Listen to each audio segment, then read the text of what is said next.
Okay, good morning, everybody. I'm the program chair of the Democratic Women's Club of Santa Cruz County. I want to start by apologizing to all of you for our screw up, and I'll say my screw up with the sending the wrong URL out in our press release, which then got duplicated when that was forwarded to a bunch of other people, including some of our panelists. But fortunately, the DWC members are early risers, and we were able to get on this and send the correct URL out to our extensive MailChimp list, as well as to fixing it on our Facebook page and our website and elsewhere. So hopefully not too many people will have missed this because they got sent the wrong URL. I went there. It tells you there's no such URL if you clicked on the old one we sent out in the Sentinel ad, for example. I need to let everybody know that we are recording this call this morning, as we have with all of our Zoom calls, and it will be the link to it will be posted on our website and our Facebook page. It ends up eventually on YouTube, where we know we have a lot more viewers that actually show up in the morning on Saturday. So those are my announcements. I'll turn this over now to Peggy Flynn, who's going to MC this event. Peggy. Thanks, Mike. Good morning, everybody. I'm Peggy Flynn, and welcome to another important and wonderful educational Zoom by the Democratic Women's Club of Santa Cruz County. Before we get started with the program, I have three DWC announcements. One is that we have sent a letter to Senator Feinstein in support of S1, also called the People's Act of 2021 on voting interests. And we're going to ask our members to check Dianne Feinstein's site and to call and email as well in support of that bill. Second, the DWC is working to oppose the recall of Governor Newsom, and there'll be more information on our website in the future. We're dwcscc.org. And then the last one is going to ask for people who are members to put on their video, because we're going to ask for a vote of support from the membership of donations that we're about to make. $500 to Close the Gap, $250 to Stone, Laird and Rivas, and $475 to Panetta. So all the members, if you could put your video and then just raise your hands, and I think Molly and I will count people. So again, it's just members. So if you're in support of us making those donations, please raise your hand by your face and we'll count. And if you put up the electronic one, that's great too. Molly's counting. If somebody's, you got it, Molly? Yeah, could Deb or could you help me count to make sure we get this right, or anybody else who wants to assist? And let me also ask if anybody is on the phone who's a member to say your name and yay or nay so we can capture that information as well. I don't seem to have all my fingers there. Okay. I only had 3 fingers. I think I'm seeing 10. Okay, Diana, did you get a chance to vote? I didn't hear what the issue was. I just logged on. All right, my dear, no problem. It's for the donations we're making. Yeah, 500. yes. There you go, because you read the email. All right, are we okay? Then ask for the opponents if there are any. All right, and thank you. Any opponents? Get those hands down. All righty, good to go? Yeah. All righty, well, thank you everybody for coming this morning. You all may know this, but the DWC is an independent chartered club of the Democratic Party. Our mission is to empower by increasing knowledge and participation in the party. We do this through current issues like our forum today on the recall, monthly newsletters, networking opportunities, and supporting the election of Democratic candidates. Membership is open to registered Democrats of all gender affiliations who live in Santa Cruz County. And you can, again, get more information by looking at our website, dwcscc.org. All righty, so now we'll get going on the real program. So it's on recall today, the recall elections, history and logistics and background on the upcoming election attempt to recall Governor Newsom. Our speakers today are first, Tricia Weber. Tricia joined the Santa Cruz County Elections Office in 1998 and has assisted in many of the divisions, clerk services, election offices, vote by mail, canvass management, and she was the assistant county clerk from 2013 until her appointment as county clerk registrar of voters in December of 2020. So congratulations again, Tricia. Tricia graduated from CSU Fresno with a BS in International Business And she's also was a teacher, her teaching credential from Chapman University, and she taught both kindergarten and special election. Outside of Special work, ed. she had during Special ed. special ed, what did I say? Whatever. Okay, special ed. We're happy to have Tricia here this morning. And our other speakers are Gary South, called the Carville of California, but he'll be introduced by Phil Trounstein of CalBuzz, who will first make his own brief remarks on the recall and then introduce Gary. And then ending our discussion today is Molly Regan, a board member of the Democratic Women's Club, who will share some resources and how people can get involved on fighting the recall. So unless there's anything pertinent that I missed, we're going to go right to Tricia. Take it away. Oh, also, Mike had asked everybody to keep yourselves muted. And if you do speak, then remember to mute yourself afterwards. And yeah, we're going to do all the Q&A at the end. You can put questions in the chat as we're going along, and Molly's going to be paying attention to that. All righty, Tricia, it's all yours. Thank you very much, and thanks very much for having me here this morning. It's nice to see so many faces and names of people I haven't been able to see in quite some time. So hi, good to see you again. I was asked to talk about the recall process and its, as a whole. I will tell you that since 1913, the state of California has seen 55 attempts to recall governors. However, only one made it to ballot, and that one who made it to ballot was the successful recall of Gray Davis in 2003. I say only one has made it to ballot so far because technically Newsom's has not made it to ballot. It's still in the process of being deemed sufficient. So it sounds a little weird to say that there's only one that's gone to ballot so far, but that's the reason why. And this will be the 6th attempt at a recall for Gavin Newsom. Just so you know, of all of the recalls attempts since 1913, there have only been actually 6 successful ones in the state of California. There were 3 for Senate, 1913, 1914, and 2018, 2 for assembly members in 1994 and 95, and then of course the governor one in 2003. So why is it so difficult to get there? Well, it's a pretty long process. First, there's a notice of intent that has to be signed by 65 voters. It has 200 words on there. And of course, for all of you who have ever submitted any documents like candidate statements or anything to the elections department, 200 words really doesn't equal 200 words because we have our own unique way of counting things. But there's a 200-word grounds for the recall. It gets published, and if the 65 voters who signed it are indeed registered where they say they are, then it goes into the petition creation and approval phase. The Secretary of State's who does that on a state recall. And once they approve it, then they have the proponents have 160 days to circulate the petition to get 12% of voters that cast votes in the previous election for that state office. So for the governor, the magic number was 1,495,709. And that 160 days was originally supposed to be done on November 17th of last year. However, the proponents petitioned the courts in order to get an extension, stating that it was very difficult for them to circulate a petition during the stay-at-home and other conditions that were happening during the summer and fall, of last year. So the court agreed, and they extended their signature gathering phase to March 17th of this year. So on March 17th, the counties received in their last phase of petitions. The difference with the statewide one is it rolls in. So there's some that can be put in here on this date and some on this date and some on this date. And then the counties check them and turn in their numbers.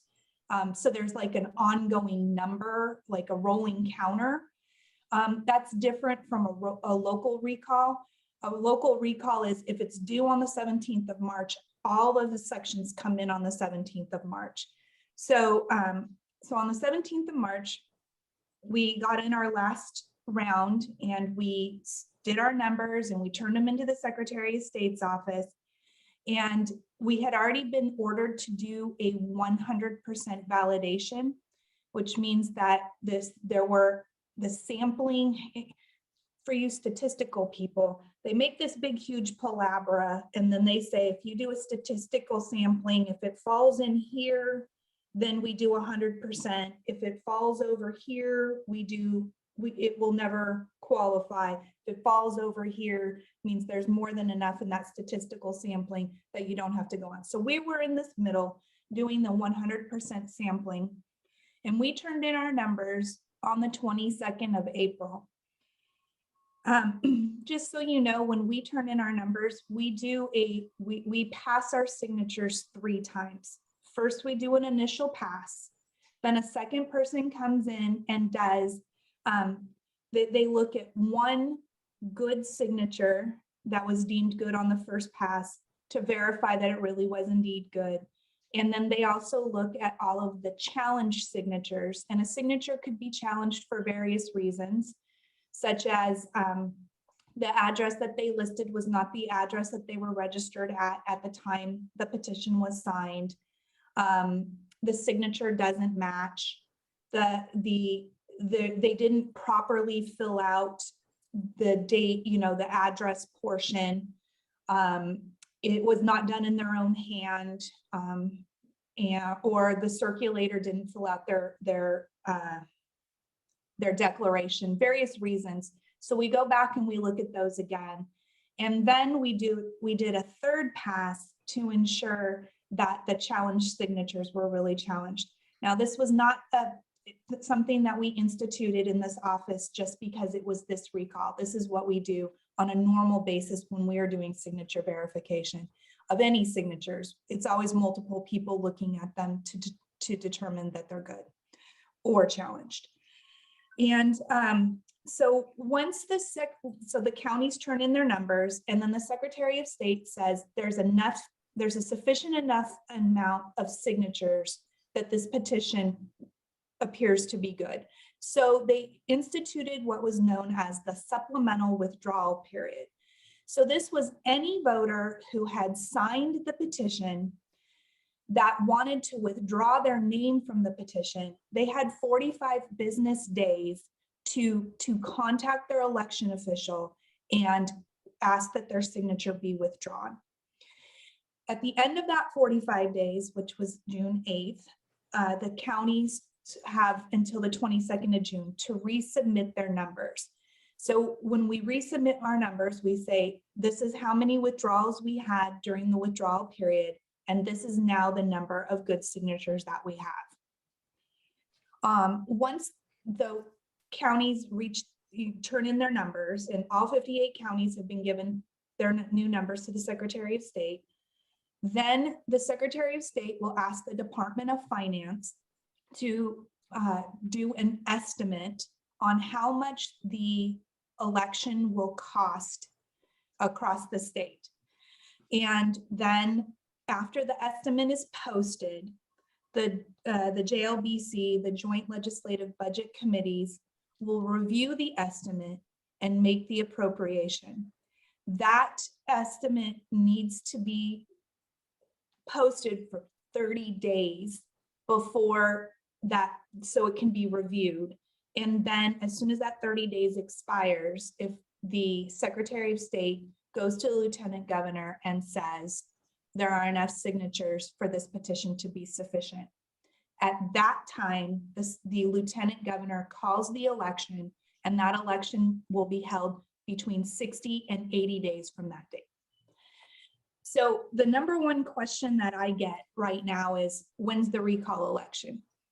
And I go, your guess is as good as mine. I can tell you when I think it's going to be, but I don't know for sure, because the Secretary of State deemed sufficient numbers before our final report. So they triggered the supplemental period earlier. So it kind of, so each thing can be, each little time frame can be waived or not waived, can be shortened in a way based on when they do it, with the exception of the 30-day posting for review of the JLBC. That one is a set in code, must be 30 days. But we can get back to that one in a minute.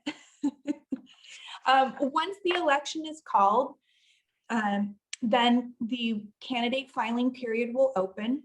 Candidate filing must be completed by E-59, means 59 days before the election. So if the election is called 60 days, there is a single day for candidate filing. If it's called from the date is more than 60 days, then of course the candidate filing fee or candidate filing's time frame is a little bit longer, but it must end on the 59th day before the election. We will receive our certified list on the 55th day before the election. That gives us 10 days to create ballots to get them out to our UOCAVA voters, which are our military and overseas voters. That's a federal deadline. We have to have those out by the 45th day before the election. And then the rest of our ballots will go out to voters on the 29th or around the 29th day before the election. We will be sending ballots to all registered voters in the county of Santa Cruz, like we did in November 2020. There was a bill passed earlier in the year with urgency legislation asking counties to do that for any election that was held or proclaimed in 2021. As far as how the election will look in Santa Cruz, it's a little bit hard to tell. Right now, it says in code that we must conduct the election as it was if it was a regular election. So if we were having, like in June, when the governor's office is up in the primary election, we would have traditional polling places. Santa Cruz County has around 140 of those. However, starting in 2020, we started migrating towards the vote center model. And in March, we had 10 voter service centers. And in November, we took advantage of a change in code allowing counties to do that. And we had 20, which included our vote mobile. And those were open Saturday, Sunday, Monday, and election day for voting. Because Santa Cruz has not completed their transition to vote centers, the recall election will most likely be held again with traditional polling places, with vote centers open on Saturday, Sunday, Monday, and Tuesday. Right now, we hear that there is, we know that there's a trailer bill that is attached to the budget. And in that, it is making certain that counties understand that it's being conducted as a regular election, that special election rules don't matter. Just to say what a special election rule is that we are allowed to super consolidate. So that means counties with traditional polling places can do one polling place for 6,000 voters instead of one polling place for 1,000. And for counties that are in that do Voters Choice Act, that means that they can do one vote center for 30,000 as opposed to one vote center for 10,000. So as far as resources in a short compressed time, that's why those super consolidation rules exist for special elections, because when you have an election that's called less than 88 days in advance, we need the flexibility in order to go out and find those locations and make it a good voting experience. We also know that in that trailer bill, it's waiving the JLBC's 30-day period to review. They've already reviewed the preliminary estimate that was put forth by the Department of Finance. They've already allocated $215 million and some change for reimbursement to the counties. So that bill is saying that if the Department of Finance has done their posting and the money is already allocated, then that 30 days is not needed. So if that 30 days goes away, then the next step is, after the Department of Finance has done their final posting, is that the Secretary of State says, okay, we're sufficient, and they call the election. So that's why we started off this whole entire process back at the beginning of the year, when we were watching the petitions come in, and it looked like it was going to be, enough signatures to be sufficient. Doing the calendar, thinking we're looking at a late November election, but then we've watched the time frame get shorter and shorter, and now we're looking at the possibility of an election maybe as early as the end of August, but most likely in the month of September. I believe that was my section. I talked less than 10 minutes. Did you want me to talk more? Because I can always talk. Well, we'll leave it open for questions.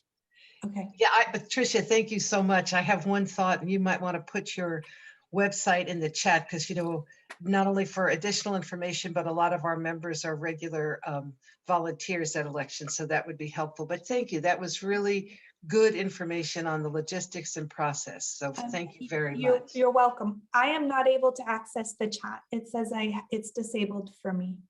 So I'll Yeah. write it on a piece of paper and hold it up. Okay, and we will add it to our website, and we will add it to the recording. So thank you. Mhm. All right. So we're going to go. Thank you, Phil Traunstein, for being with us this morning. Both you and Gary, it's really a pleasure to have you join us. And Phil, I know you're going to do more than introduce Gary. You've got 10 minutes of your own time to make remarks on the recall. So I'm going to turn it over to you. Thank you. Thanks, Peggy, and thanks, Tricia. I probably won't take the full 10 minutes, but let me say a few things in terms of general context, and I'll tell you a little bit about Gary. I think it's important. First of all, I understand this is a very sophisticated audience, and so I hope I'm not speaking way below your level of knowledge, but let me run through a few things, and if it's so obvious, just interrupt me and tell me that you don't need this. But I think it's important when we look at the current state of affairs and the recall, to understand what's happened to party registration in California over the last 20 years, say. And in very broad terms, basically what's happened is Democrats have stayed about the same in terms of their proportion of the electorate in California. They've been between 43 and 46% fairly consistently over a period of 20 years. The big change is that the Republican Party has dropped from around an average of around 35% down to 25, 24%. And the decline to states have gone up about 10%. So the Democrats have stayed the same. Republicans have dropped 10%. Decline to states have gone up 10%. That's the general sort of broad brush and broad strokes. So when you hear today that 78% of Republicans are in favor of recall, that's 78% of a lot smaller group of people than ever before that we're looking at. And so, yes, 78% of Republicans want to recall the governor, but 78% of the Republicans would want to do anything that the Republican Party said. And 47% of independents are in favor of recall, and 11% of Democrats. And so basically what you've got is this huge body of people that are not in favor of recall. And that's the number one question. The first question is, should there be a recall? If recall fails, as you know, then there is no second step and it doesn't matter. But let's just assume for a second that there was a second step and take a look at the field that we know that's out there right now. John Cox got 38% of the vote against Gavin Newsom. I think that's John Cox's high watermark and maybe higher than he'd ever get again. Explain who John Cox is. He's a Republican who ran for governor Uh, Gary can tell you more about him. He basically is sort of a rootless Republican. Never really had any base of operation, but he has enough money to keep himself in play. He got 38% against Newsom, 62%. Kevin Faulconer, the former mayor of San Diego, is out there, but Kevin Faulconer has never run with an R behind his name. He's only run as a nonpartisan mayor of San Diego. He's never been out there as a Republican. And the first thing he did when he practically the first thing he did was he went over to Devin Nunes' district and talked about how he was basically put himself in the Trump camp. And the only other name of note is Caitlyn Jenner, and Caitlyn Jenner is really just catnip for the news media and the latest shiny object. Uh, she's not a serious entity in California politics in any way. So there's nobody in the field that represents anything like what Arnold Schwarzenegger did in 2003. But even before you get to that point, the fact is, if you got 40% of the people for recall and 57% say no, you got 90% who are telling pollsters the worst of the economic problems we face behind us. You got a 54 to 56% approval rating for Governor Gavin Newsom and a 64% approval of his handling of the pandemic. We're at about 70% vaccinations. Fundamentally, the recall has offered no rationale, really no rationale. We have economic recovery that's doing fairly well, and we've got COVID in pretty good shape. The schools is a problem for for Newsom, but I think the schools are a problem for any governor, particularly when you consider that really it's local school districts that make the decision, not the governor of California makes the decision about when schools are open and under what conditions. So the conditions for recall that exist are very favorable for Newsom. CalBuzz wrote a piece last month saying that the recall will fail and Newsom will come out of this stronger than he was in the past by looking at the Feinstein model in San Francisco in 1983, where Clint Riley, who was a campaign manager, used the recall basically as a stepping stone to get Feinstein reelected the following year. I don't have too much more to say. Gary can be much more eloquent about this, and let me just tell you a little bit about him before I introduce him. Be careful Gary, now. you need to understand, is a native of Montana. This is very important because he's a University of Montana graduate, president of the student body. He's a nerd from Montana. He's not a cowboy from Montana. He's a nerd from Montana. Very few people know this about Gary, but he is an expert at liturgical vestment design. He has a sidelight that he does, and he's one of the most famous political consultants in America. He's up there with Rove and Carville and Atwater, and yet he's got this side interest in designing liturgical vestments. Beautiful, beautiful stuff.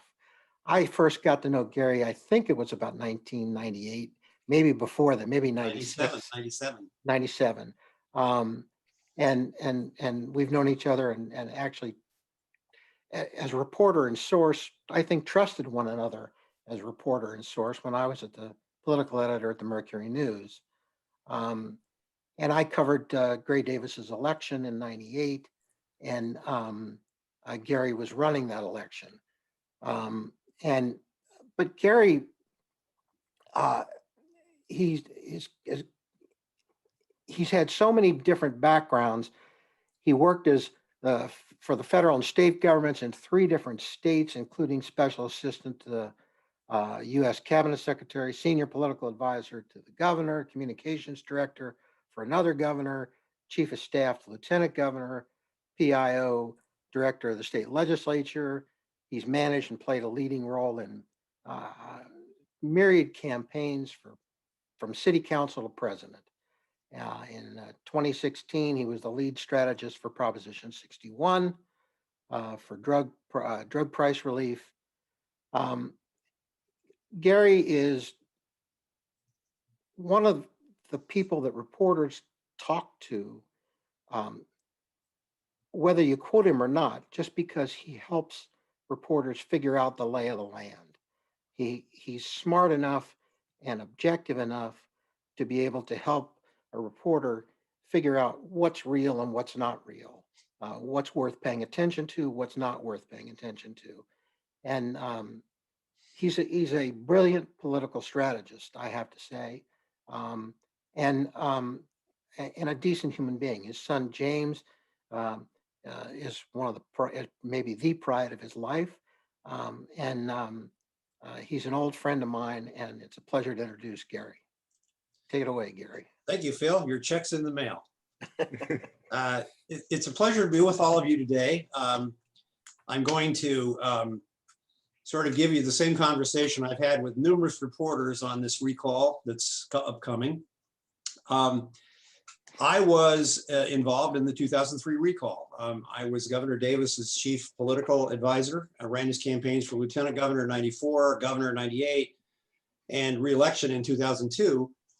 And was heavily involved in every aspect of the recall, although I wasn't actually a paid consultant. I did it just because I wanted to beat the recall. But one of the temptations that reporters have had, and particularly national reporters, is to try to equate what happened in 2003 with what is going to happen in 2021. And, you know, there's the 2003 recall is the only precedent we've ever had, because as has been pointed out, even though we've had dozens of recall attempts against sitting governors, only one ever made the ballot.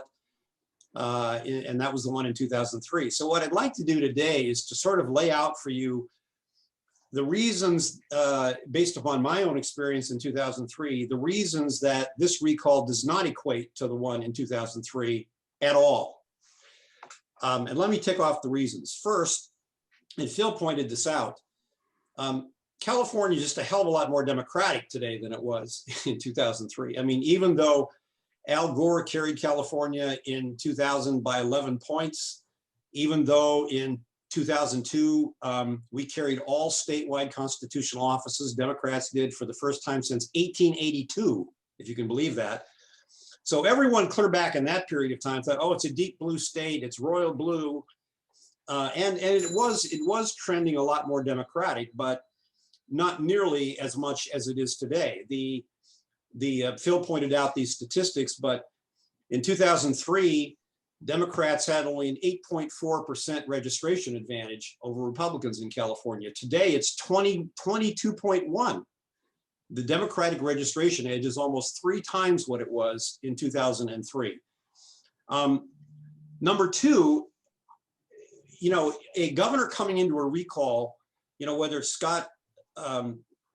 whether it's Gray Davis in 2003 or Scott Walker in Wisconsin in 2012 or Gavin Newsom here in 2021, you have to look at their last victory. As it's not determinative, but Newsom won a far stronger victory in 2018 than Davis did in 02. Even though we spent a massive amount of money in 02, Davis's numbers were already pretty much in the tank, and we pulled out a 47 to 42 point victory, a 5-point victory over basically an empty suit, Bill Simon.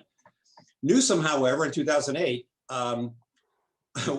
won 62 to 38. Now put that in historical perspective. That is the largest margin of victory for any governor of California, Democrat or Republican, since 1950, before I was born. And it is the largest margin of victory for a non-incumbent governor since 1930 in California. And so, you know, you can't rest on your laurels, but he comes into this in a far stronger position electorally than Davis did going into 2003 with a relatively weak re-election victory in 2002. Three, and Phil mentioned this as well, but even though Newsom's approval ratings have deflated somewhat, over the course of the last year, they're still relatively strong. The last, PPIC poll had 54% job approval and 64% approval of his handling of the pandemic itself. And so he is nowhere near the Nixon level disapproval ratings that Davis was receiving in 2003. In August of 2003, just before the October recall, which was on October 7th of 2003, the field poll, God rest its soul because it's now defunct, but the field poll came out with a poll showing Davis's approval rating at 22%, 22%. I mean, that's Nixon territory just before Nixon resigned. And Field at the time said that was the lowest job approval rating they had ever polled for any governor of California, Democrat or Republican, in their 50-year history up to that point. So Davis goes into the recall less than 2 months before that recall with a 22% job approval rating and 70% disapproval rating. I mean, Phil's been around politics a long time, and I'm telling you, trying to save somebody who's got a 22 to 70 job disapproval rating is pretty difficult. Let me just interrupt. Let me just interrupt 1 second, Gary, and say he was at 62% when I left the governor's office. Right. Everything went downhill when you left. Yeah, right. But fourth, in this particular recall, and Phil references as well, I mean, there really is no obvious larger than life figure like Arnold Schwarzenegger, and there's not going to be. And I've written about this in various opinion pieces. When Arnold got into that race in the summer of 2003, it changed the dynamic of the whole recall election, in that he was such a strong and powerful personality type. He had 100% name ID in California. He didn't have to introduce himself to California voters. And he became really the public face of that recall. And we were talking about this before everyone got on the line, but that did ultimately come down to a Davis versus Schwarzenegger race, even though the way we structure recalls, they're not running against each other. And in fact, we got a lot of pressure from media outlets in 2003 to have a one-on-one debate between Gray Davis and Arnold Schwarzenegger. And I said, no, they're not running against each other. Davis is on his own line running against himself on a yes or no vote on the recall, and Arnold is running against 134 clowns, right? If you want to have a debate, have Arnold debate the 134 clowns. So we refused to do it. But nonetheless, once Arnold got into it, he became the public face of the recall, and the strength of his candidacy really knocked several other potentially strong candidates out of the race, including former Mayor Dick Reardon, who was going to run, Congressman Darrell Issa, who actually put up the $2 million to fund the recall signature gathering effort and wanted to run and be governor himself, and Peter Uberoth, who had gotten in, got out. So he changed the dynamic in terms of becoming the public face of the recall and knocking other potential viable candidates out of the race. Fifth, the chances are nil in this election, in this recall election, that Newsom's own Democratic lieutenant governor is going to renege on his pledge and engage in the treachery of actually running to replace him. Now, I want to talk about this for a second because it's important for Democrats to understand this. We've seen this movie before. In 2003, Cruz Bustamante, the sitting lieutenant governor, made a public pledge, as did all other 6 Democratic statewide elected officials, that they were not going to run in the recall. And our polling and our modeling told us that having a viable, high-profile Democrat in that replacement line was going to complicate our ability to beat the recall on the first line. But he decided to put his own political future ahead of saving the incumbent governor of California and got involved in the recall. Now, why was that problematic? Well, let me explain it to you, because I've seen people like Christine Pelosi, bless her heart, out there talking publicly about how, oh no, we got to have a Democrat in there. We got to have a Democrat on the replacement line. Willie Brown, who should know better, saying the same thing. Oh no, it's absolutely imperative that we have a Democrat on that replacement line. Here's why you don't want that. First of all, we tried, just like Newsom is doing, to make this a Republican recall. It's a Republican power grab. They couldn't beat him in 2002, so now they're coming back for a redo, right? But the problem we found in focus groups was that people who were not really into the nuances of how these recalls work would say, well, how can it be a Republican recall when his own Democratic lieutenant governor is running against him? And then you had to go back, well, he's not really, he's in the replacement line. That's a different thing. You know, it was just highly, highly complicated to try to explain to people why Bustamante was not really running against Gray Davis, running against his own governor. The second complication from a messaging and strategy standpoint is that we found, to our chagrin in focus groups, that there was a meaningful number of Democrats who basically had voted for Davis in 2002, but didn't particularly care for him, who thought they could vote to recall him in that first line and then vote for Bustamante and have a 2-for-1 sale. You could get rid of Gray Davis, who you didn't like in the first place, and then you could just replace him with a Democratic lieutenant governor, and you know, nobody would know the difference. Well, it didn't quite work out that way, did it? Bustamante got about 31% of the vote. He got slaughtered by Schwarzenegger. And so having a high-profile, viable Democrat on that replacement line, and Newsom understands this, by the way, because he and I have talked about this extensively, why you don't want a Democrat, and which is why now there is a lot of pressure among Democratic elected officials and the state Democratic Party to keep Democrats out of that replacement line. He understands the experience we had in 2003 with Bustamante.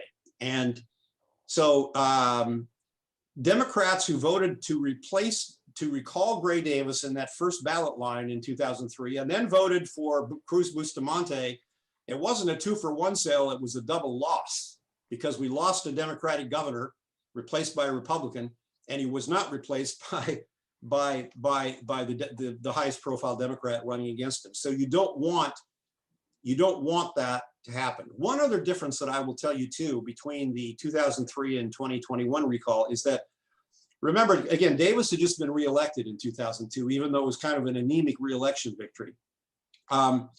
So one of the arguments we tried to use in our modeling, both in focus groups and in polling, was to say, well, wait a minute, they had a chance to beat him in 2002 and they couldn't do it, right? So now they're coming back for a redo. They're coming back for a make good, right? That's not fair. If they wanted to beat him, they should have beat him in 2002.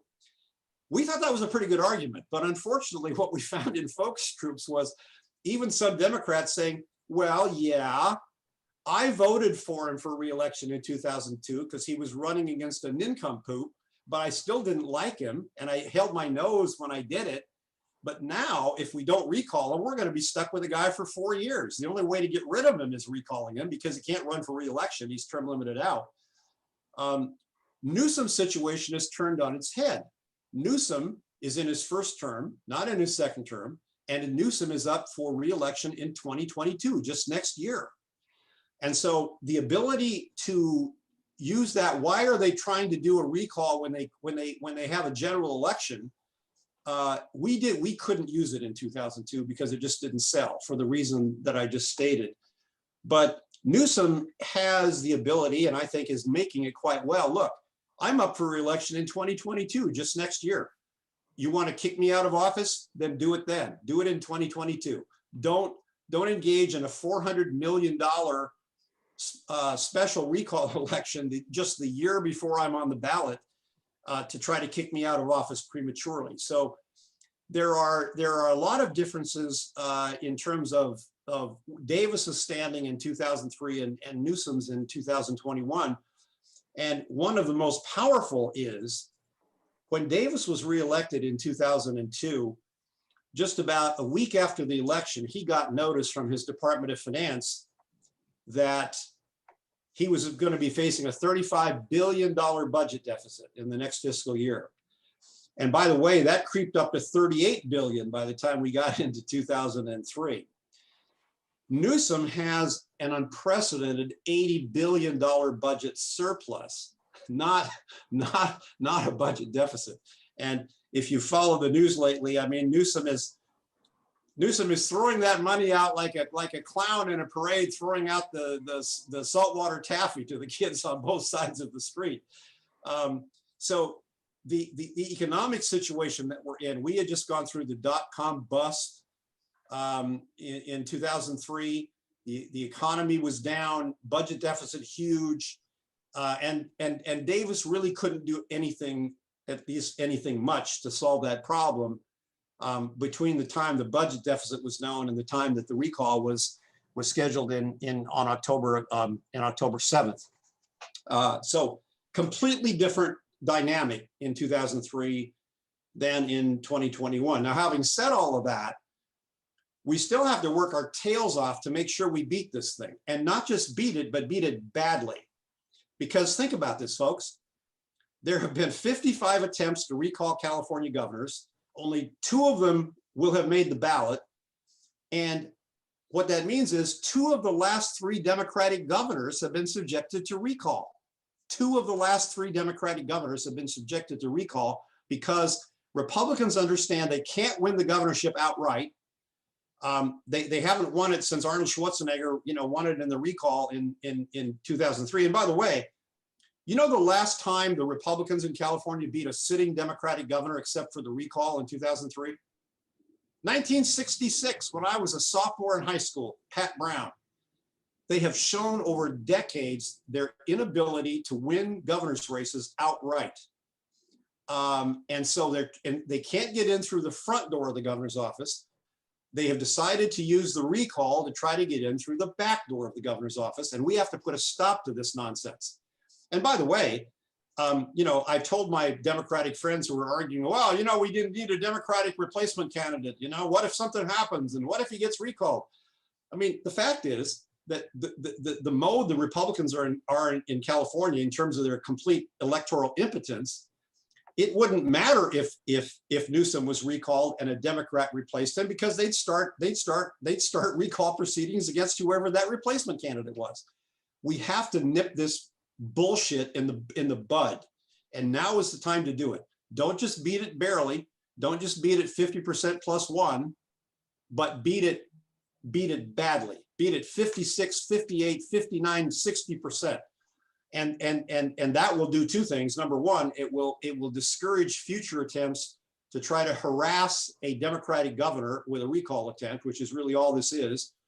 And number 2, it kind of cuts off the funding sources for these recalls. I mean, if this thing goes down in flames versus just barely, people who gave money to the recall, who funded the recall, who funded the signature collection for the recall, will be a lot less prone next time to give money. And you got to have money to do this. You can't just do this with an all volunteer effort. It's too big of a state, and the signature requirement is far too high.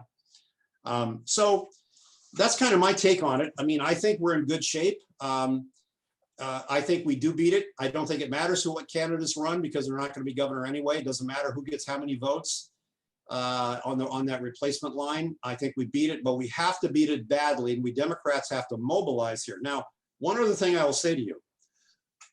There's been concern that a recall election in a non-election year on a funny date where people are not used to voting will have a low turnout possibility. But that's not what happened in 2003.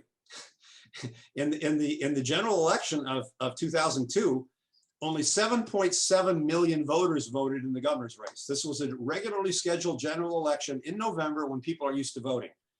In the recall election on October 7th in 2003, and off year, not supposed to be an election on October 3, 9.9 million voters voted. 2 million more voters voted in the recall in 2003 than voted in the regularly scheduled general election for governor in 2002.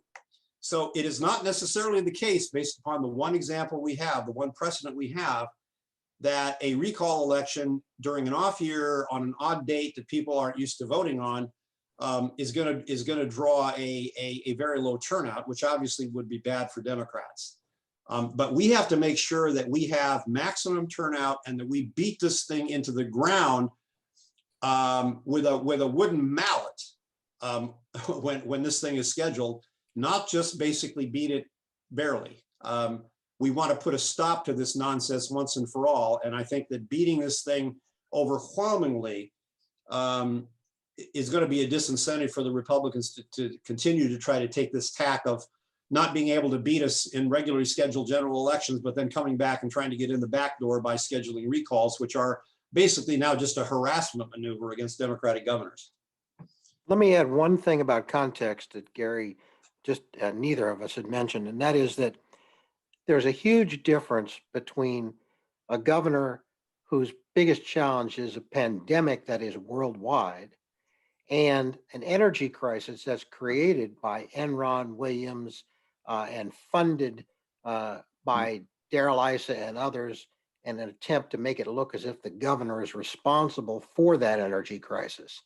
So the sort of the global context of the challenge facing the governor is completely different today than it was in 2003. Davis was blamed for blackouts and brownouts that were truly not his own fault. You can't blame Gavin Newsom for the pandemic. And in addition, I mean, using the pandemic as an excuse for the recall, which is what the recall proponents are now doing, doesn't square with the petition they filed back in February to launch the recall, because in that petition, there was no mention of the pandemic. There was no mention of COVID-19. There was no mention of anything having to do with public health.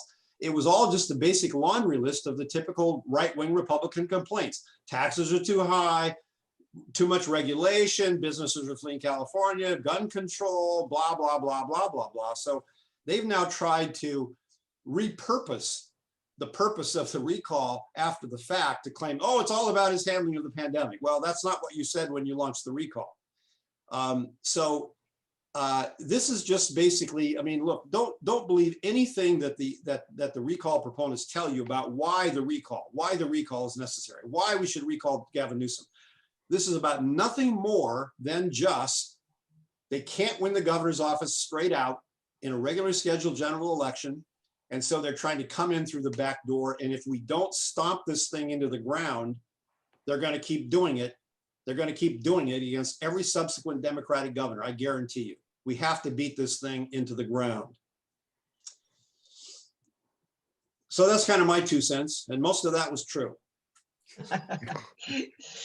Thank you, Gary. You know, we're doing well on time. I wanted to ask Phil and Tricia if there was anything that they wanted to chip in again for quickly before we check questions in the chat. Phil? I don't think so. Okay, Tricia? I wanted to say that I changed my name to my website. Okay. So, just so you could see that there. And I think that was it. Oh, that's very clever. Thank you. That's better than your piece of paper you're Well, going to yeah, hold up. Super. I have that, but I just got it backwards. So. There you go, right. Votescount.us. Super, Yep. super. And we'll include it in our recording. So I'm going to switch over to my colleague, Molly Regan, to talk about the questions that are in the chat. And when we go through those, if there's still time and a question comes up, just raise your hand. But let's do the chat first. Molly? Yeah, I'm not seeing any questions in the chat. Fair enough. Chat is disabled for everybody. Is it? I wonder Okay. why that's happening. This is Gail. Yeah. Yeah. I was going to Okay. post something and I saw it was disabled. Yeah, thank you. We thought it was just a few of us. All right, then let's go back to our old fashioned way and hold up your hand. I see that hand in the corner, Mr. Rotkin. Just a second. I want to see you. I'll wait. No, I don't. Let everybody come up back on their video if they want to. No, go ahead, Mike. I'm teasing you. My question has to do with, I guess, having been disciplined by the Trump victory that came out of nowhere, and the lack of reliability of the polling and the information that we have, to ask our guests whether, for example, that Gavin Newsom won by 2 million more votes than Gray Davis had. How much, or in the recall, in terms of the recall number back there, whether, for example, were those 2 million additional votes having to do with Arnold Schwarzenegger? Did he draw 2 million people into an election who love movies and don't care about politics? And more broadly, just whether on some level, there's the potential. I mean, the other thing going on here, of course, is if somebody wins, if you don't have an Arnold Schwarzenegger, there'll be 130 candidates. I assume there'll still be a large number of them, all of whom will get 3%, and somebody who gets 7% of the vote will become our next governor. So, I mean, to what extent that there is a risk?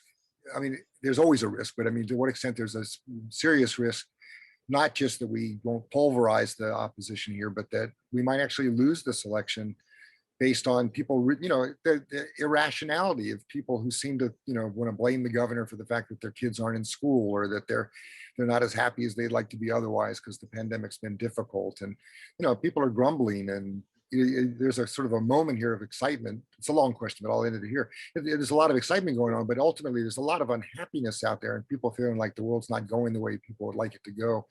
And although Gray Davis didn't cause the energy crisis, it wasn't that hard to blame him for it. I'm sure that Newsom can be blamed for all kinds of things he had nothing to do with. And the fact that it's not rational doesn't mean that someone can't win that media battle. So that's my question to our guests. Well, let me take a crack at answering it. In terms of the higher turnout in the recall in 2003, it is my view, having seen the polling, gone through the focus grouping, that yes, it was true that Arnold's presence brought out more voters. And just like Trump actually, you know, Trump actually increased his vote from 2016 to 2020, even though he still lost pretty handily. Right. And you've seen a lot of the data that's been produced, which is that he brought people who never voted before in their life, infrequent voters who, you know, hadn't voted since, you know, 1994. So he did, even though he got beat badly, he did bring new voters into the process in 2020 that were not there even in 2016. And so Arnold's presence on the ballot as a world famous movie star, the Terminator, you know, bodybuilder, Mr. Universe, whatever that, you know, bodybuilding title that he won several times. He was a larger than life figure. There's no way around it. And his presence on the ballot motivated many voters who had not been motivated to vote in the regular election in 2002 to come out in October of 2003 and vote. And they voted against Davis, they voted to recall Davis, and they voted for Arnold Schwarzenegger. So yes, in my opinion, based upon the data that we saw in 2003, this sort of shocking increase in the number of voters between the regular election in 2002 and the recall in 2003 was motivated in large measure by the fact that you had a larger than life, you know, action figure running for governor. As you know, people just thought it was kind of neat. The other thing is, you know, we can never get complacent, but again, I mean, I've looked at all the polling, you know, I've looked at Newsom's internal polling, I've looked at the PPIC poll, I've looked at the Institute of Governmental Studies polls. There's just nothing that I see here fundamentally that suggests to me that Newsom is in trouble. And again, you know, my advice to Democrats is don't worry about that second line. I don't care if 135,000 candidates run on the second line. The focus has to be exclusively on beating the first line and beating the recall badly, and then it doesn't matter who's running on the second line. And by the way, one of the things that I keep reminding Democrats of who are pushing for, oh, we got to have a replacement candidate, is look what happened to Cruz Bustamante. Cruz Bustamante ran in that recall and embarrassed himself. I mean, he got beat by 19 points by Arnold Schwarzenegger. He was a sitting statewide elected official who'd been elected and re-elected as lieutenant governor, the second ranking statewide elected official. And he got humiliated in the recall. Not only that, he ran his recall campaign badly. He tried to launder millions of dollars and he got hit by the biggest FPPC fine in the history of California at the time. And then he went on in 2006 and tried to run for insurance commissioner as the sitting lieutenant governor, and not only got beat, but he is the last statewide Democratic elected official to get beat in an election in California. He was running not for lieutenant governor reelection, but because he couldn't, he was term limited out, but he was running for insurance commissioner.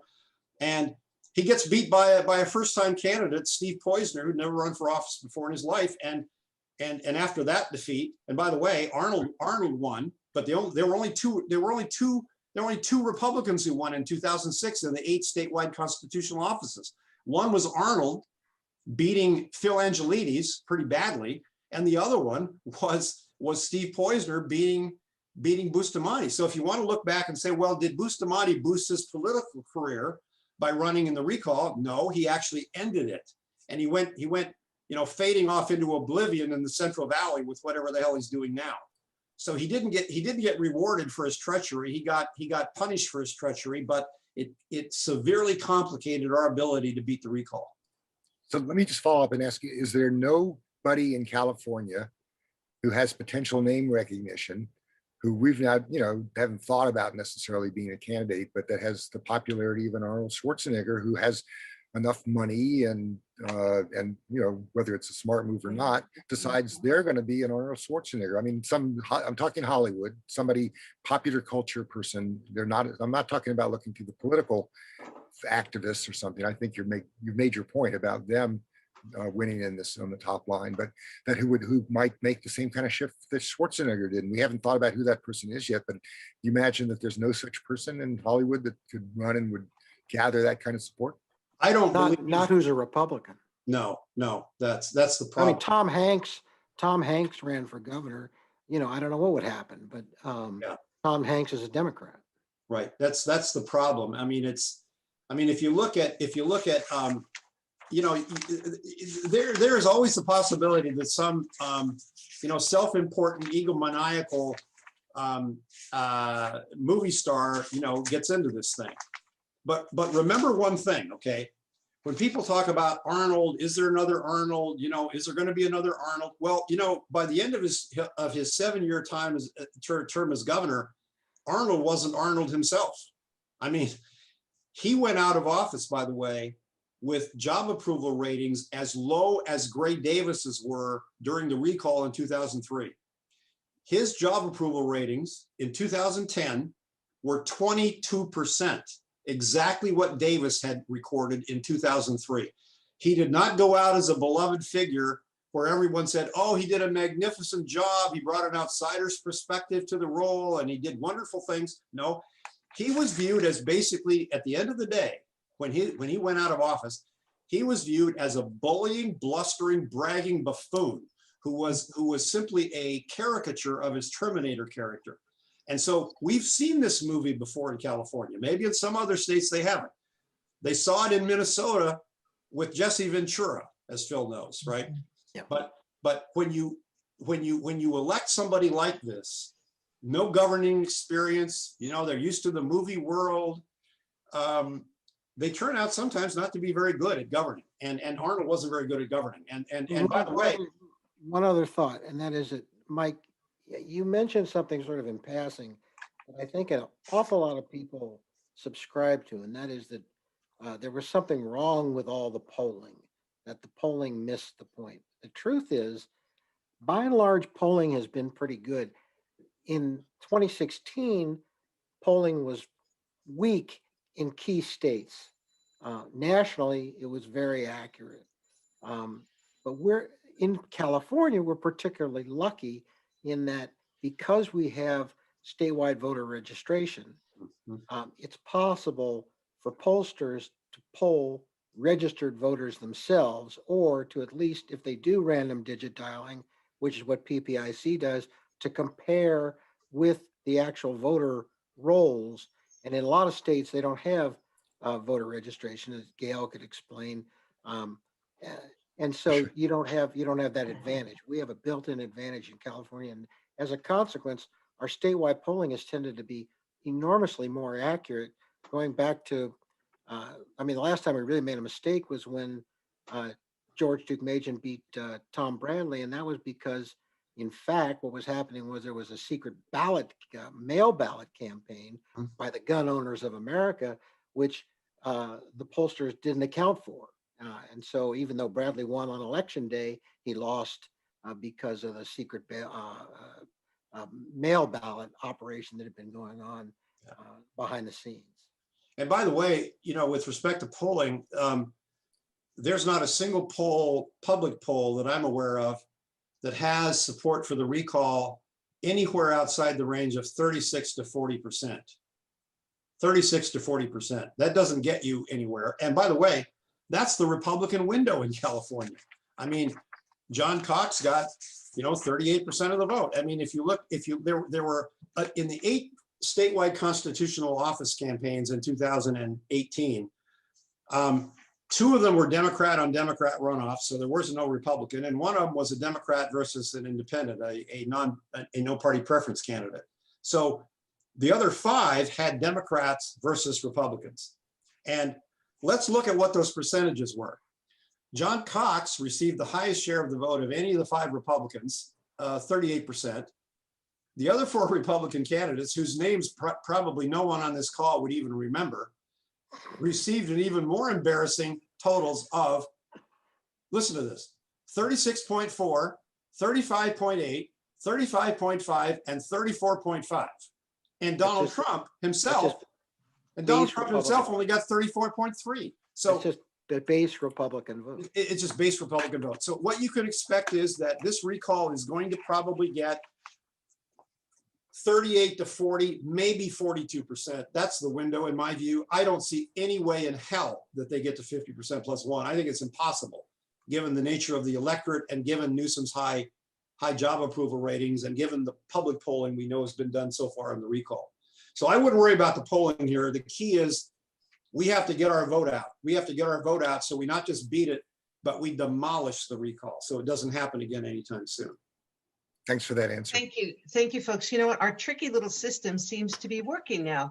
So if you have a question, put it into chat. And Molly, I think we have some if you'd like to. Andrew has a question, Thanks. which is a great one. I don't know if you want to ask it, Andrew, or if everybody can see it. Gary or Bill, do you want to take a stab at? Why don't you read it out loud so everybody can, So not everybody has access to the chat. Okay. So far, the state party and Gavin's team have concentrated on raising money, gaining endorsements from local elected officials, and starting to run paid media. They're not putting much of a ground game together yet. What's our best move to maximize turnout in that context? We had close to a 90% turnout in our county in 2020. Well, I think the best move is to continue to attack Donald Trump. yeah, I mean, I've been doing campaigns in California for 30 years, including 4 governor's races and 2 lieutenant governor's races. And what I will tell you is that I know there's ground game, but ground game in California, particularly in this new era where we have mail ballots, is not the same as it used to be. It's not what we Democrats were used to 30 years ago when we, sent out our precinct walkers to knock on doors and put door hangers and the whole thing. There's still some of that goes on, but that is just not the way that's just not the way you get out the vote these days. It's just not in California. And remember that, going back to ancient history, I mean, when Dianne Feinstein ran for governor in 1990, our state party chair was a guy named Jerry Brown, who you probably recall. And Phil knows this. Jerry Brown decided that he was going to turn the California Democratic Party into a Chicago-like precinct organization, right? And he spent huge amounts of money trying to make the California Democratic Party kind of like the Chicago machine. And it was a massive failure. Not only was it a huge waste of money, but it didn't work. And Dianne Feinstein got beat in 1990 for governor. And she may not say this herself, but I will tell you, knowing her people who were involved in that campaign, I mean, they blamed Jerry Brown in his attempt to try to take this, state party in this big state of California and turn it into a Chicago precinct organization. So I'm not bad-mouthing ground organization or ground operations, because we certainly had them in the Davis campaigns in both 98 and 2002, but they were a minor part of what we had to do to win those 2 elections. It just doesn't work that well in California. By the way, if I were the Republicans and I wanted to beat Gavin Newsom, I would just pound on the French Laundry. I wouldn't even bother with anything else. I would just continue to make him look like a massive hypocrite. Yeah, I think that would be their best electoral. I don't know if it would work, but it might work. What do you think, Gary? Well, it was a massive screw up. There's no doubt about it. And Newsom himself admitted it and apologized for it. I mean, I can't even envision what his judgment was, going up there. But I do think that, look, what saved this recall was if they had been confined to the 160 days, that is the constitutional deadline for getting signatures, this thing would have fallen flat on its face. The only thing that saved them was that 120-day extension that Republican judge, who was appointed by Arnold, by the way, and at the time he issued the ruling, was a Trump nominee for the federal bench, which tells you kind of where he's coming from, gave them a 120-day extension. And it just so happened that the beginning of that 120-day extension was when the French Laundry fiasco occurred. And I'm not convinced even today that if that French Laundry thing hadn't occurred, I'm not sure they would have gotten enough signatures even with the 120-day extension. I don't think they would have. So I do think that, look, I mean, these kinds of things, with politicians, it's the little things that kill you. It just is. And it was a massive screw up. And I tend to agree with you, Phil, but you know what? I don't think they have the discipline to do that because they're going to, taxes are too high and businesses are fleeing and there's homeless encampments. And, they're going to get into the whole right-wing laundry list, the same one that they posted when they filed the petition back in February for the recall itself. I don't think they have the discipline to do it. And we have another question. How effective do you think yard signs are in terms of visibility? And I'm going to add one thing to that. What about taking signs and holding them over overpasses? Is that effective? Well, I've used a lot of yard signs in my career over 40 years. I'm not saying I wouldn't use them again, but I think in this day and age of social media, that sort of point of contact advertising is just less effective than it was. And, I'll tell you a story about when I was living in Washington, D.C., that there was a governor of Maryland running for re-election. And, he lived in Baltimore, but obviously the state capital's in Annapolis. And so he'd get in the governor's official car, every day and go from Baltimore to Annapolis. And one day he ordered his driver to turn around and go back to his campaign headquarters in Baltimore. And he went in and he barged into his campaign manager's office and he says, "Where the hell are the yard signs?" And the campaign manager said, "Well, sir, we decided not to engage in that expense of buying lawn signs because, I mean, you're going to win this thing hands down and your only real opponent is a bartender who filed against you." He goes, "You don't get it. I don't give a shit who sees them. I want to see them. I want to see them when I'm driving to work." Now, I tell you that story by way of suggesting that there are times you have to do things to keep candidates happy. You know what I do think, I think it's a good question because I think that yard signs are sort of like editorials. They're the most effective the smaller the race. That is for a city council race or a water board or a local judge or a board of supervisors race. Your Zach Friend sign in your front yard is important. But when you get to a statewide race, a national race, I think it's less important. Same thing goes with editorials and newspapers. They are mostly name ID. They're mostly for name ID, building up name ID so people remember the name. They've seen the name. And, when you're dealing with a Gavin Newsom, who's already the governor of California, you don't need yard signs to say Gavin Newsom. I mean, people already know who he is. He's got 100% name ID.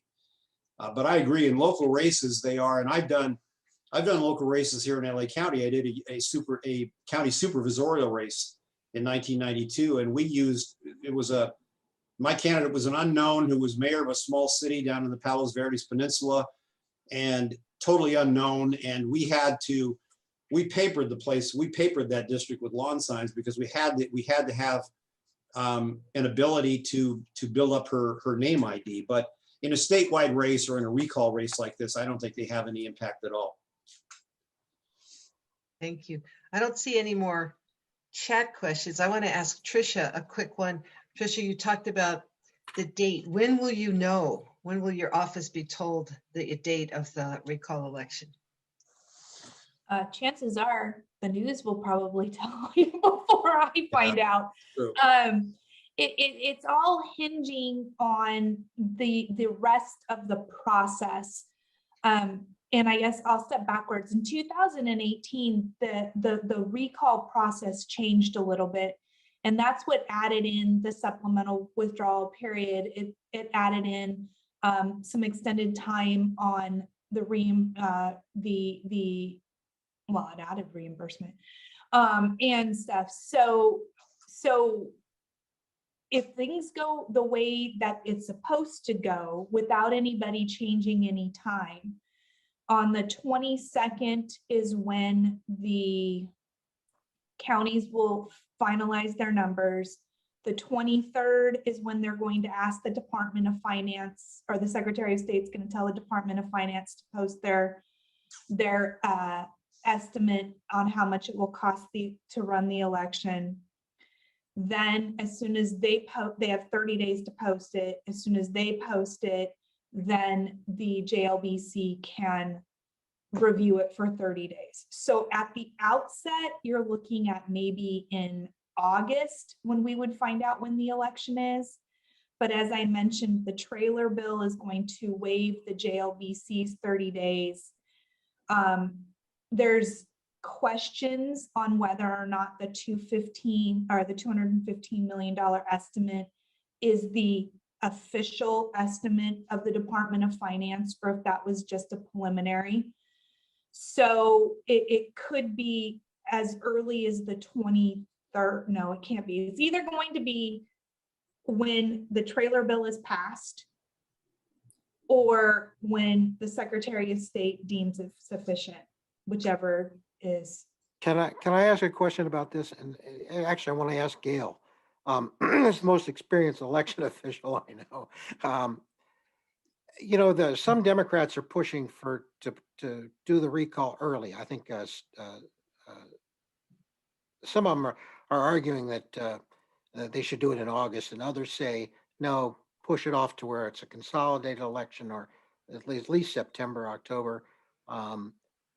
Well, I know you'd have two different thoughts about this. One is the cost locally, but the other is in terms of strategic value. When do you think the Democrats ought to push this recall election? Let me interrupt and have our register our voters. Let's have Tricia answer first, and then Gail can chip in. So Tricia's our register our voters. Thank you. Well, I'll actually only answer the first part of your question because I don't want to strategize on anything that's political on what an election. That's why I thought, Gail. That's why I thought I could ask you. I will tell you that there are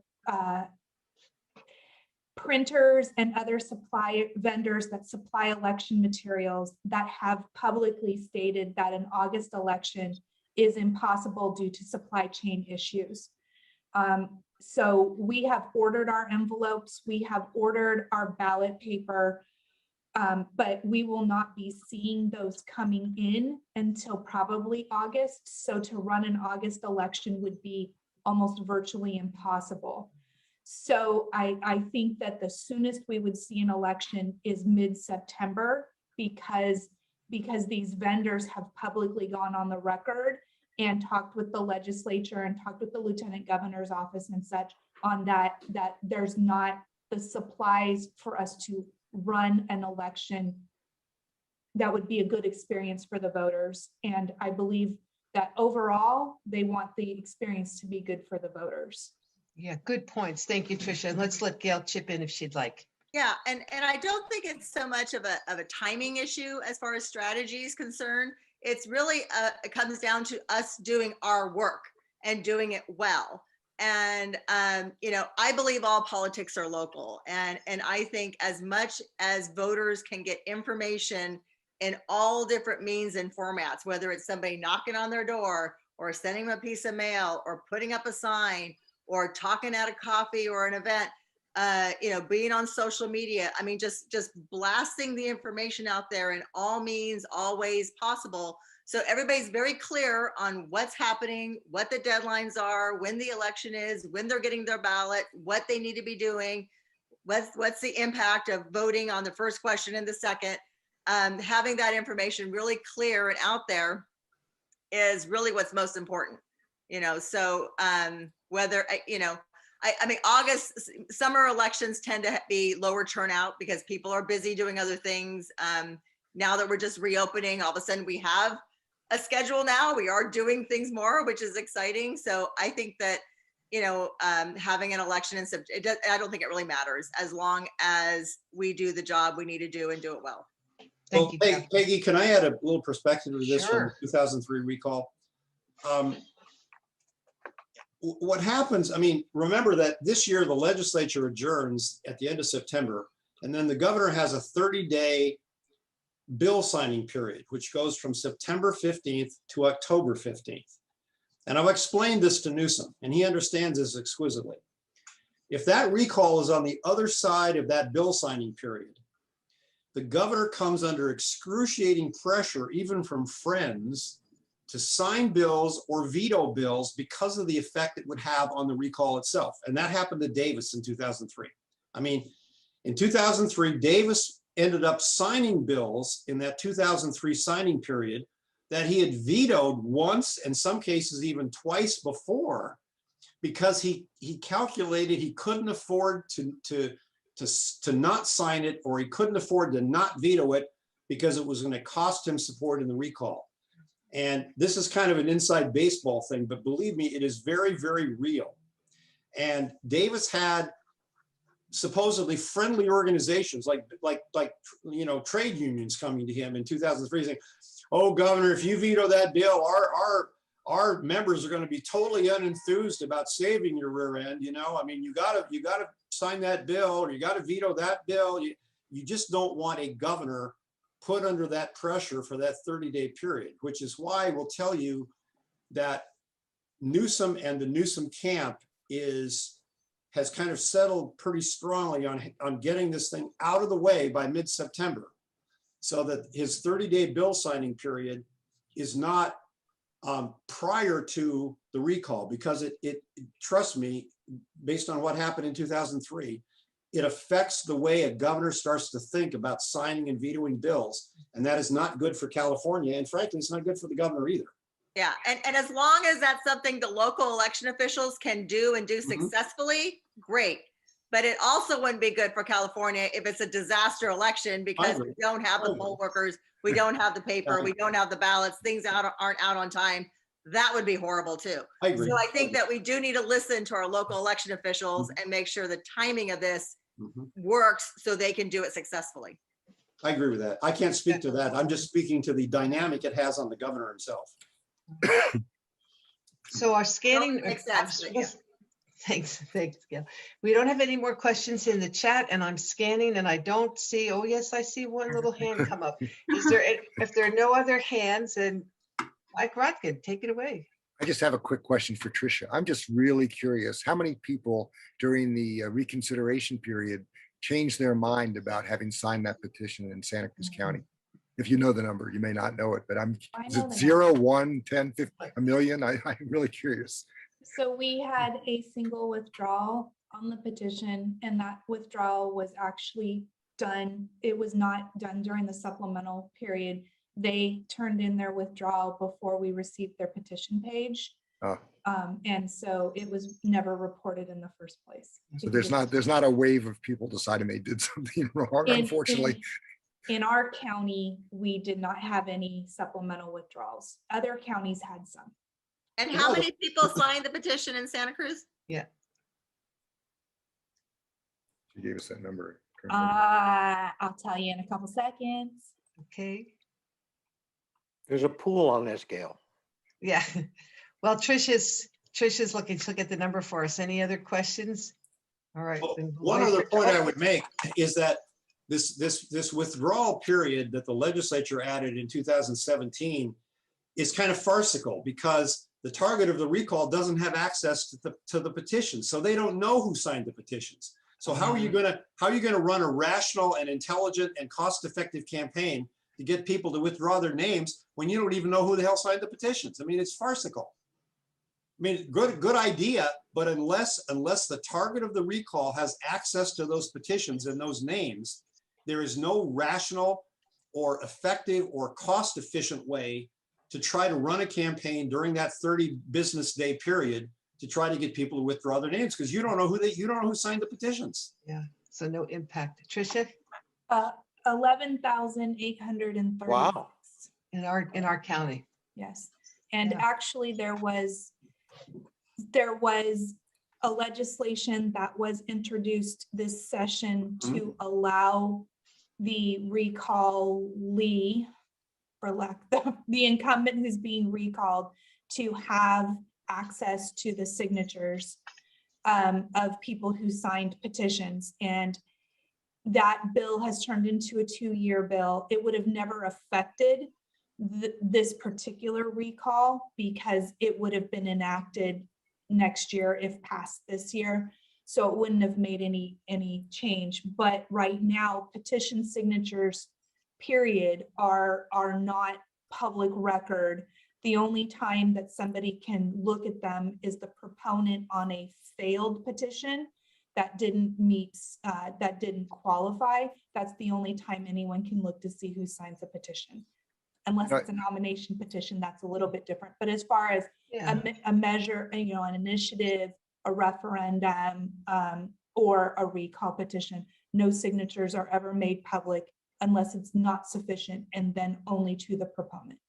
interesting. I didn't know that. Thank you, About Tricia. those 11,000 folks that signed it, people need to remember that not that long ago, Santa Cruz County was, in the city of Santa Cruz, for example, one of the most conservative cities in California. Yeah. Okay. And those people have not gone away. I mean, some of them passed on and so forth, Yeah. but they're still they're not getting anybody elected to office locally. They don't have, it's maybe 20% of the voters or something, but they're still there. They haven't all gone away. And so it's not like nobody in Santa Cruz County votes for Donald Trump or is a serious right-wing conservative. Those people, and they were very conservative. John Birch Society used to run the town. And so, we changed dramatically. We turned around and become one of the most progressive cities, at least in the state of California, but that's not always been the case. So Yeah. people are always shocked to find that there are conservatives here. There are. Yeah. And they're not an insignificant number, but they just don't have the juice at this point to get someone elected, thankfully, to public office. Yeah, good point. Thank you. I do believe that after this recall is defeated, the legislature has to take a serious attempt at looking at this whole recall procedure and tightening it up. There are only 19 states that allow recalls of governors, and California has the laxest requirements. 12% of all the voters who voted for governor in the last election. Most states that have recalls, it's 20 or 25% of the voters who voted in the last election. In addition, in order to run in the recall, you only have to put up $4,000.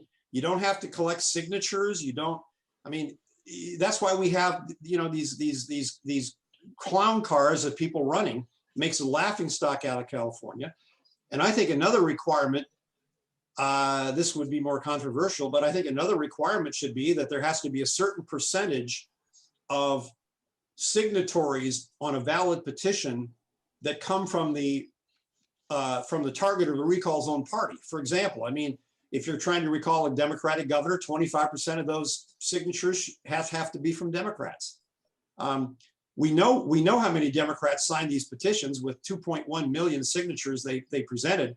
According to their own statistics, only 9% of the signatories on these petitions were Democrats. Now, do the numbers. There's 10.7 million registered Democrats in California. If 9% of those signatories are Democrats, that means about 190-some thousand Democrats signed those petitions. If you do the numbers on that, that means that 0.018% of registered Democrats in California signed those damn recall petitions. That is not a bipartisan recall. That is not a grassroots rebellion against the governor. 64% of the signatories are Republicans. And if you look at the maps, the color-coded maps of the counties where those signatures came from, it is all red California. It's the Central Valley. It's the cow counties up north, right under Oregon. So there should be a distributive requirement, in my view, particularly when it comes to recalling a governor, that a certain percentage of those signatures have to come from the party of the person that you're trying to recall. Otherwise, this is just a plaything for the minority party that has no power in the state to try to screw around with people who are validly and duly elected, as they did with Davis and as they're doing with Newsom. You know, that brings up another thing real quick. The ballot design is going to be really interesting if we do have another 135 candidates. My dog. In that we had it run in the old election with the old system. Yeah. The capacity on the the ballot and the touch screen device is going to be interesting to see how it lays out, because people will vote in every column instead of voting for one. Yeah, no question. Yep. So far, I think we have 64 people who have indicated they're going to run. Which will definitely put it into 2-3 columns and multiple screens on the accessible device. Yeah, absolutely. Yep. And people get confused. Yep. Go tell Darwin to be quiet.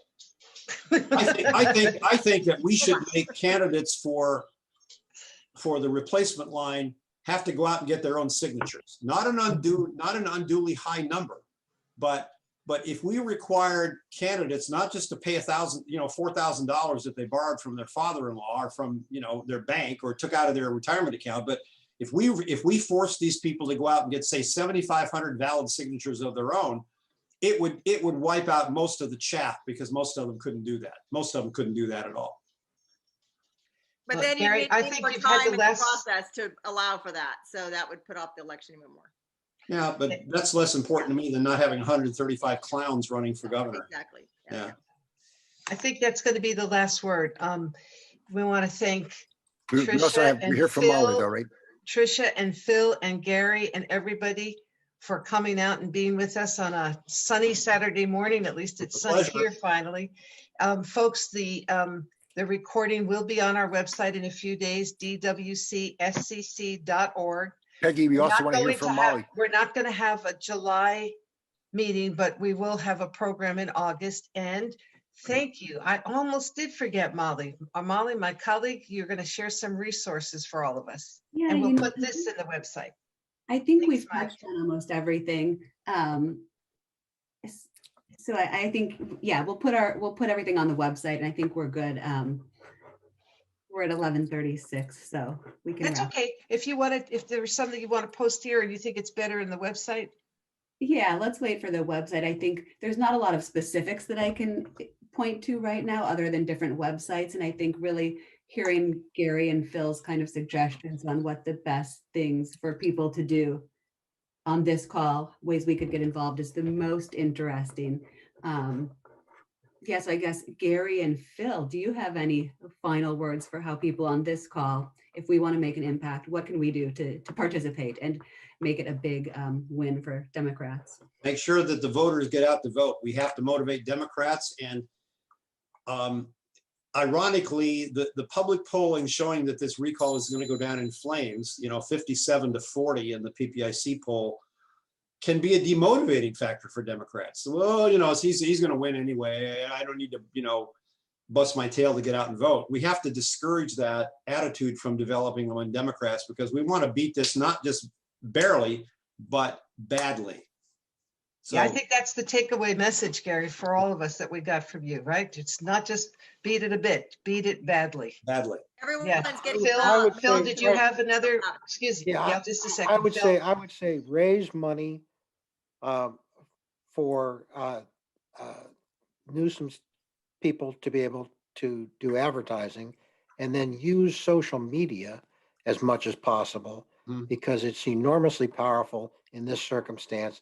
If 10 of your friends are made to understand that they must vote against the recall, that has an exponential effect. And Gail, you wanted to chip in a bit there? I was just saying that everyone's getting a ballot mailed to them, right, Tricia? So, Yep. so they're going Yep, to have she that. told There's us. so many options for voting. There's no excuse not to. Right, thank you. And thank you, Tricia, for posting the votescountant.us. We know where to check for more information. So again, thank you everybody for coming. And we'll see you in August with another great program that Mike will put together.